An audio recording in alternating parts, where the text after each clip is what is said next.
नमोऽस्त्वनन्ताय सहस्रमूर्तये सहस्रपादाक्षिशिरोरुबावे सहस्रनाम्ने पुरुषाय शाश्वते सहस्रकोटि युगधारिणे नमः।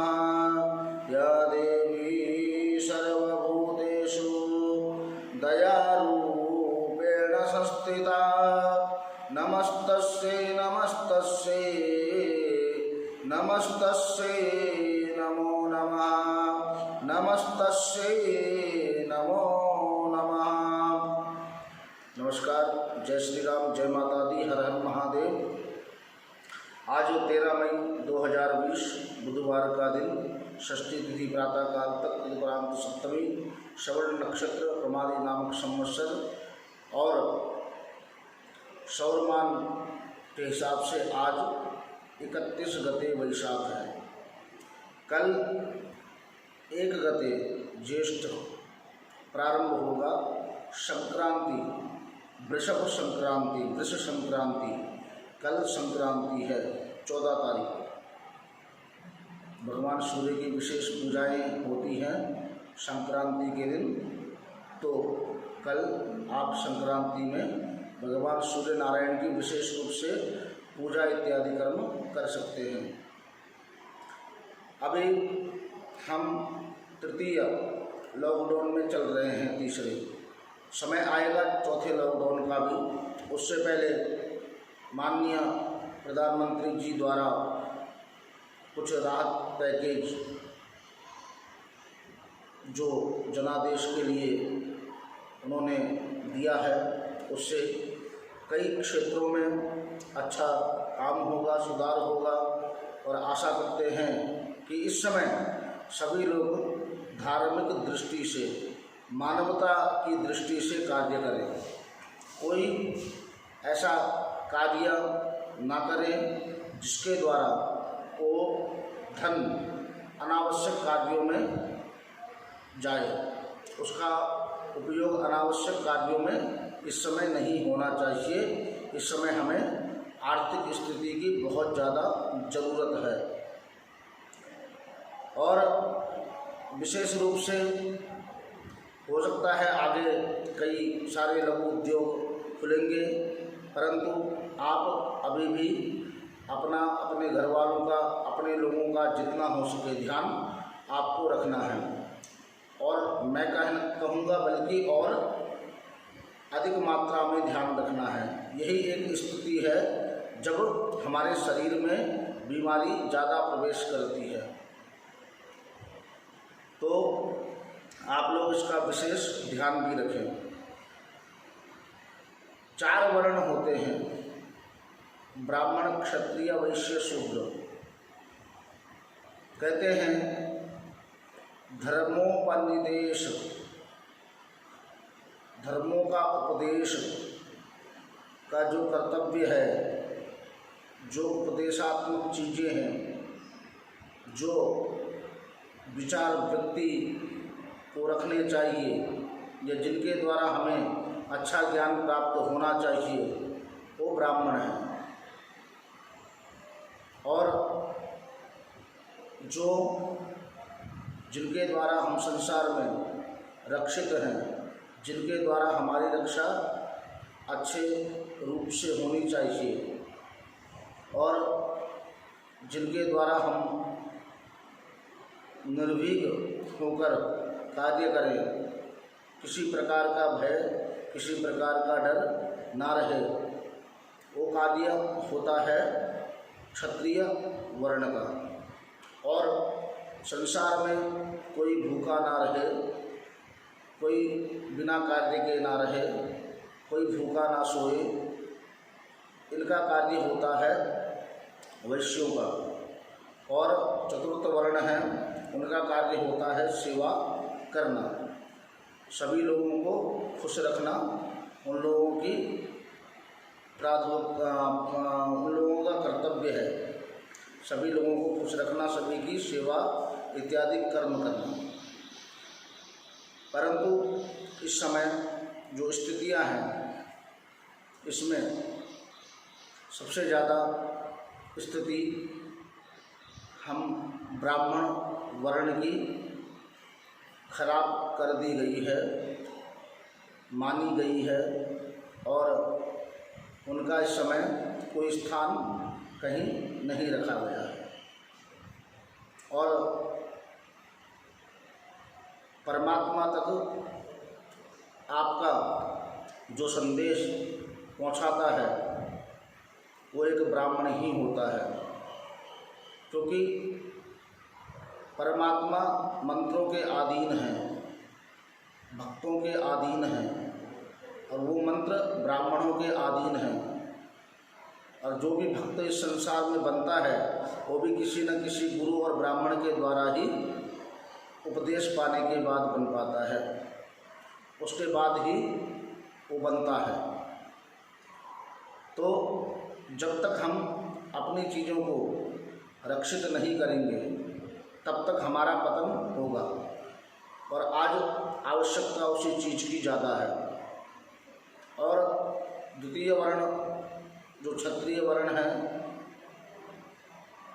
वो लोग रक्षा के लिए उनका संचार है, उनके रहते हुए हमें किसी प्रकार का डर नहीं होना चाहिए।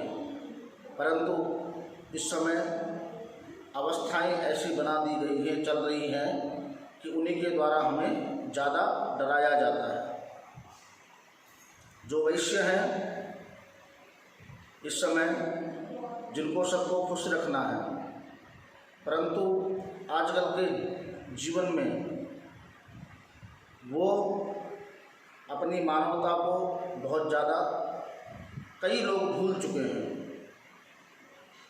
वो केवल धन के माध्यम से ही लोगों के ऊपर दबाव डालते हैं और तभी उनके घर से लक्ष्मी क्षीण होती है। अन्यथा कहते हैं वैश्यों के यहाँ लक्ष्मी कभी कम नहीं हो सकती। तो उन लोगों को भी अपना धन सभी लोगों के अच्छे योग में लगाना चाहिए, पालन में, रहन में, सहन में, कार्यों में, इन चीज़ों में उनको अपने धन का उपयोग धर्म के कार्यों में करना चाहिए। जो चौथा वर्ण है उन लोगों को मानवता की सेवा करनी चाहिए। परंतु आज हम देख रहे हैं कि सभी लोग केवल मात्र रुपए की अवस्था के लिए अपने धर्म तक बदल रहे हैं, अपने नाम तक बिगाड़ रहे हैं, अपनी जो चीज़ें हैं उनकी, अपने कुल हैं, अपने संस्कार हैं, उन चीज़ों को बिल्कुल समाप्त कर रहे हैं। और उससे वो क्या चीज़ एक सरकार से विशेष अनुरोध करके अपने लिए आरक्षण की मांग कर रहे हैं। लेकिन अगर वो पहले की भांति समाज में सेवा का प्रारूप देते रहते तो आज उनको किसी प्रकार की ऐसी ज़रूरत नहीं होती। परंतु जो हमारी अखंडता है उसको बिगाड़ा गया है और ये इसमें कई सारी चीज़ों को मिक्स करके रख दिया गया है ताकि हम आपस में खुद ही लड़के बिखर जाएं। इस चीज़ों को हमें विशेष रूप से सोचना होगा, इस पे हमें कार्य करने की आवश्यकता है। और आप जब भी शुभ कर्म करते हैं तो आपको एक ब्राह्मण चाहिए, आपको कोई ना कोई पुरोहित चाहिए। परंतु जब वो आपसे कुछ मदद के लिए मांगे तो आप अपने हाथ आज खड़े कर देते हैं। ये सच्चाई है आज के समाज की, आप उसको नहीं पहचानते हैं और उसी समय परमात्मा की दृष्टि में आप का पतन होना शुरू हो जाता है। फिर आप कुछ समय तक तो सही रहते हैं, लेकिन जैसे जैसे स्थितियाँ आगे बढ़ती हैं वैसे वैसे आपके कुल का और आपकी चीज़ों का धीरे धीरे बिल्कुल विनाश शुरू हो जाता है। क्योंकि एक श्रेष्ठ समाज को, एक श्रेष्ठ आदरणीय व्यक्ति को आपके द्वारा कुछ समय पहले प्रताड़ना मिली है, या आपके पूर्वजों के द्वारा, और उस चीज़ को परमात्मा बिल्कुल क्षमा नहीं करते हैं। और फिर तो साधुओं की हत्या हो रही है, बहुत सारे ऐसे अपराध हो रहे हैं, फिर उन चीज़ों को आप सोच रहे हैं परमात्मा क्षमा करेंगे, कदापि नहीं करेंगे। आज नहीं तो कल आवश्यकता के समय आप उनका फल आपको जरूर मिलेगा। जैसे आप कर्म करते हैं वैसे ही आपको चयनित फल भी मिलता है। इसलिए अपने चीज़ों को और अपने तथ्यों को बिल्कुल मजबूत रखें।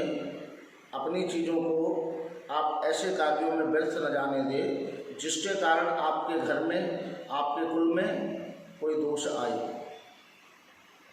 और इस चीज़ का विशेष ज्ञान आपको होना चाहिए। कितनी भी आप तरक्की कर लो, लेकिन जन्म और मृत्यु को आप नहीं बदल पाओगे। ये परमात्मा की चीज़ है। आप ये नहीं बदल पाओगे कि धरती से उत्पन्न चीज़ें होती कैसी हैं और किस कारण से होती हैं। ये प्राकृतिक है। ये परमात्मा ने बड़े सुंदर मन से इस चीज़ को बनाया है। फिर इन चीज़ों को हमें खराब करने का कोई तात्पर्य नहीं होता है, कोई अधिकार नहीं है हमारा। तो आप लोग इस चीज़ को समझें और जैसे जैसे अपने दिनों में हम आगे बढ़ रहे हैं वैसे वैसे अपनी मानसिकता को और मजबूत करें। आज राष्ट्र को, सरकार को हमारी मदद की ज़रूरत है, और केवल यही कि हम घर में रहें और जैसे निर्देश मिल रहे हैं उसका पालन करें। परंतु हम लोग ऐसा नहीं कर पा रहे हैं। कृपया आप उन चीज़ों को बिल्कुल ध्यान में रखें, क्योंकि समय कभी बोलकर नहीं आता कि आपके घर बीमारी नहीं आएगी या मेरे नहीं आएगी। और आप चुनौती उस चीज़ को देते हैं जो चीज़ दिखाई ही नहीं देती, जिस चीज़ का पता ही नहीं कि है क्या। आप लड़ झगड़ कर बाहर चले जाते हैं, घूम के आते हैं, परंतु क्या पता आप अपने साथ में आते हुए इस समय ऐसी चीज़ ले आएँ कि जिसका भुगतान आपका पूरे घर परिवार को करना पड़े।